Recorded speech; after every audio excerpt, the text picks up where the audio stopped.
శ్రీమాత్రే నమః.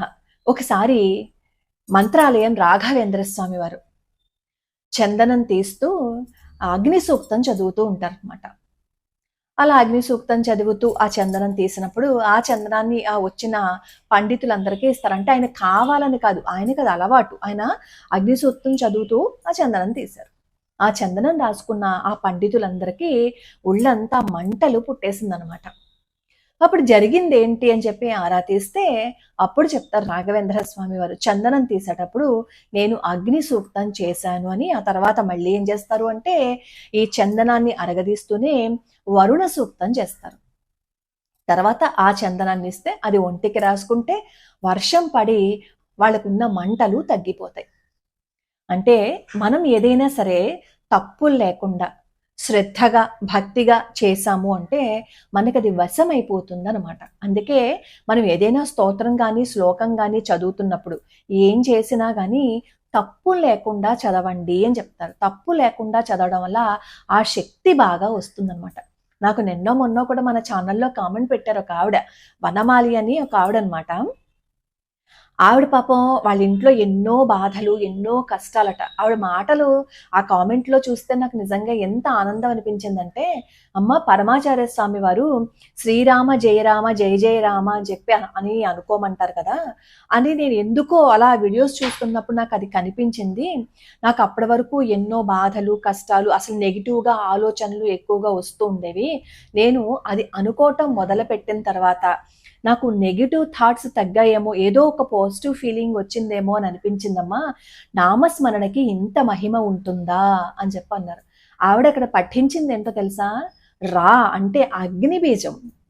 అగ్ని శుద్ధి చేసేస్తుంది. బంగారం ఎలా అయితే అగ్నిలో కాల్చబడినప్పుడు శుద్ధి అవుతుందో, ఈ అగ్నికి సంబంధించిన ఏదైనా సరే బీజమంత్రం గాని, స్తోత్రం గాని చదివితే మనం కూడా అలాగే శుద్ధి చేయబడతాం. అయితే బీజాక్షరాలు అందరూ చదవకూడదు కాబట్టి శ్రీరామ జయ రామ జయ జయ రామ అని అనుకోవచ్చు. అలాగే ఇప్పుడు మనం చెప్పబోయే ఈ స్తోత్రం గనక చేసుకున్నట్లయితే కుజదోషం ఎవరికైనా ఉన్నా ఆ దోషం నుంచి వాళ్ళు ఏదైతే ఇబ్బందులు పడుతున్నారో ఆ ఇబ్బందులు తక్కువ అవుతాయి అన్నమాట.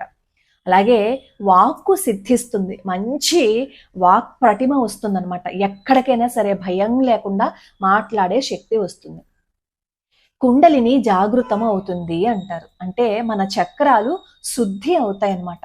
ఇప్పుడు ఈ స్తోత్రం మణిపూరక చక్రానికి సంబంధించింది కాబట్టి, మణిపూరక చక్రం అగ్ని సంబంధమైంది అనమాట. ఇప్పుడు ఈ స్తోత్రం కూడా అగ్ని సంబంధమైంది కాబట్టి ఈ స్తోత్రం చేస్తే జీర్ణకోశానికి సంబంధించిన ఏవైనా ఇబ్బందులు ఉంటే అవి పోతాయి, బద్ధకం వదిలిపోతుంది అనమాట. ముందు బద్ధకం వదిలిపోయింది అని అనుకోండి, అప్పుడు మనం ఏదైనా ఉత్సాహంగా చేయగలుగుతాం. మనం ఏదైనా చేయడానికి ప్రయత్నించినప్పుడు అప్పుడు మనం సాధించగలుగుతాం. అప్పుడు ఎక్కడైనా రాణించగలుగుతాం అనమాట. చాలా అద్భుతమైన స్తోత్రం ఇది. అలానే కొత్త ఇల్లు కట్టుకుంటారు, ఎంతో చక్కగా కట్టుకుంటారు. కానీ ఎక్కడో ఒక్కడ చిన్న వాస్తు దోషం ఉంటుంది. అప్పుడు దాన్ని అది మార్చలేని స్థితి. అలాంటప్పుడు కూడా ప్రతి నిత్యం ఈ స్తోత్రాన్ని గనక చేసినట్లయితే వాస్తుకి సంబంధించిన దోషాలు పోతాయి, జీర్ణకోశానికి సంబంధించిన దోషాలు కూడా పోతాయి, ఆరోగ్యం కుదుట పడుతుంది. కాకపోతే చిన్న తప్పు కూడా లేకుండా మనం చదువుకోవాలి. ఈ స్తోత్రాన్ని మేము రోజుకో శ్లోకంలో అప్లోడ్ చేసాం, ఒకసారి చూడండి. భూమికి సంబంధించిన ఏవైనా వివాదాలు ఉంటే వాళ్ళు కూడా ఈ స్తోత్రాన్ని చేసినప్పుడు అద్భుతమైన ఫలితాన్ని పొందుతారు. ఇది మార్కండేయ పురాణంలోని స్తోత్రం అన్నమాట. మనం అనుకుంటాం మనం చదివేస్తే అది జరిగిపోతుందా అని. ఏదైనా సరే నమ్మి తప్పులు లేకుండా చదివితే ఖచ్చితంగా దాని నుంచి ఫలితం వస్తుంది. ఈ స్తోత్రం ఏంటంటే అగ్ని స్తోత్రము అనమాట. ఈ స్తోత్రంలోనే మనకి కనిపిస్తుంది 26 నుంచి 32 వరకు శ్లోకాలని ప్రతినిత్యం మొత్తం అంతా చదవలేకపోయినా కనీసం ఏదైనా పోటీ పరీక్షలకు వెళ్తున్నా, ఎక్కడైనా మాట్లాడడానికి వెళ్తున్నా ఈ 26 నుంచి 32 శ్లోకాలు చదివినట్లయితే భయము అనేది పోతుంది. కర్మక్షయం కూడా అవుతుంది అని చెప్తారు ఈ స్తోత్రం చదివితే. కర్మక్షయం అవడం అంటే ఏంటి? ఇది చదవడం వల్ల మన మనస్సు శుద్ధి జరుగుతుంది. అప్పుడు ఏమవుతుంది? మనలో పాజిటివ్ థాట్స్ తప్ప నెగిటివ్ అనేది రాదు. ఎప్పుడైతే నెగిటివ్ రాదో, మనం పాజిటివ్ చేస్తున్నామో, మనం చేసుకున్న పాపాలకి, ఇప్పుడు మనం చేస్తున్న పుణ్యాలకి చక్కగా ఏమవుతుందంటే, మనం చేసుకున్న పుణ్యం బాగా పెరుగుతుంది. అలా పెరగడం వల్ల ఏమవుతుంది? మనకి ఏదైతే బాధలు ఉన్నాయో, కష్టాలు ఉన్నాయో, దాని నుంచి మనం బయటపడతాం అన్నమాట. దారిద్ర్య నిర్మూలన కూడా జరుగుతుంది. ఆర్థిక ఇబ్బందులు ఎవరికైనా ఉంటే ఈ స్తోత్రాన్ని నిత్యం చేయటం వల్ల ఆర్థిక ఇబ్బందుల నుంచి బయటపడచ్చు. అలాగే వ్యాపారం చేసేవాళ్ళు ఉంటారు కదా, ఆ వ్యాపారం చేసేవాళ్ళు వాళ్ళ షాపులో దీపారాధన చేసి ఆ దీపాన్ని చూస్తూ ఈ స్తోత్రం కనుక చేసినట్లయితే ఏవైనా ఇబ్బందులు ఉంటే ఆ ఇబ్బందుల నుంచి బయటపడచ్చు. దీపారాధన చేసిన తర్వాత అలాగే ఆ దీపారాధనని పెట్టేసి షాపు వేసేయకండి, కాస్త జాగ్రత్తగా చూడండి. మనకి భక్తి ఎంత ముఖ్యమో వెనకాల శ్రద్ధ కూడా, జాగ్రత్త కూడా అంతే ముఖ్యం. ముఖ్యంగా ఈ దీపారాధన అది చేసేటప్పుడు మాత్రం చాలా జాగ్రత్తగా ఉండండి. అయితే ఇది ఎలా చేయాలి? పొద్దున్న 6-7 గంటల మధ్యలో చెయ్యాలన్నమాట ఈ స్తోత్రం. మీరు పూజా మందిరంలో ఆవు నేతితో గాని, ముఖ్యంగా ఆవు నేతితోటే దీపారాధన చేయమంటారు, అది చేస్తేనే శ్రేష్టము. ఇంక తప్పకపోతే నువ్వుల నూనెతో దీపారాధన చేసి ఆ జ్యోతిని అలా చూస్తూ అప్పుడు ఈ స్తోత్రం చేసి చూడండి.